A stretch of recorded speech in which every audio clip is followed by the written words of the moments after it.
Friends, நம்ம இன்னைக்கு இந்த வல்லினம் மிகும் இடங்கள் வல்லினம் மிகா இடங்களுக்கு ஒரு ஷார்ட்கட் பார்க்க போகிறோம்.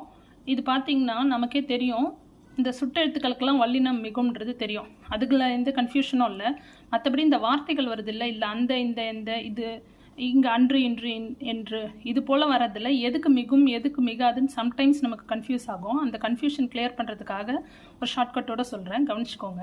இப்போ இதில் பார்த்தீங்கன்னா வல்லினம் மிகும்க்கு இவ்வளோ தான் தொகுத்து எழுதுனா மொத்தத்தில் இதுக்கு மட்டும்தான் வல்லினம் மிகும். இது எல்லாமே வல்லினம் மிகா இடங்களில் வரும். ஸோ இந்த 3 சீரீஸ் ஞாபகம் வச்சுக்கிட்டிங்கன்னா மற்றது எல்லாமே மிகா இடங்களில் வரும்னு ஞாபகம் வச்சுக்கலாம் நீங்கள்.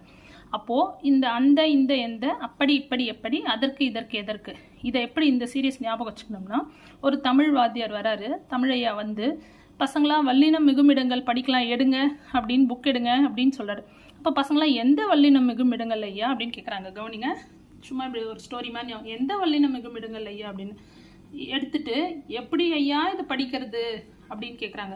எதற்கு ஐயா இதை படிக்கணும் அப்படின்னு கேட்குற மாதிரி இதை ஞாபகம் வச்சுக்கோங்க. எந்த வல்லினம் மிக இடங்கள் படிக்கணும், எப்படி படிக்கிறது, எதற்கு படிக்கணும் அப்படின்னு கேட்குற மாதிரி ஞாபகம் வச்சுக்கோங்க. அப்போ எந்த எப்படி எதற்கு இது ஞாபகம் வச்சுக்கிட்டிங்கன்னா உங்களுக்கு எந்த ஞாபகம் வந்துருச்சுன்னா இந்த கேட்ச் பண்ணிடலாம். எப்படின்னு வந்துச்சுன்னா அப்படி இப்படி வரும்னு தெரிஞ்சுப்பீங்க. எதற்குன்னு வந்தால் அதற்கு இதற்கு. ஸோ இந்த சீரீஸ் ஃபுல்லாக வல்லினம் மிகும், சுட்டெழுத்துக்கு மிகும். இதை தவிர மீதி இருக்கிற மொத்தத்துக்கும் அது அன்று அவ்வளவு அவ்வாறு அத்தகைய அப்போதைய அப்படிப்பட்ட இதுக்கு எல்லாத்துக்குமே வல்லினம் மிகாது. ஸோ இது கிளியராக புரிஞ்சுக்கலாம்னு நினைக்கிறேன். ஃப்ரெண்ட்ஸ், உங்களுக்கு இந்த வீடியோ பிடிச்சிருந்தா கமெண்ட் பண்ணுங்கள். ப்ளீஸ் சேனலை சப்ஸ்கிரைப் பண்ணுங்கள். நீங்கள் சப்ஸ்கிரைப் பண்ணி எனக்கு கமெண்ட் பண்ணிங்கன்னா தான் எனக்கு நெக்ஸ்ட் வீடியோஸ் போட மோட்டிவேட்டாக இருக்கும். Thank you friends.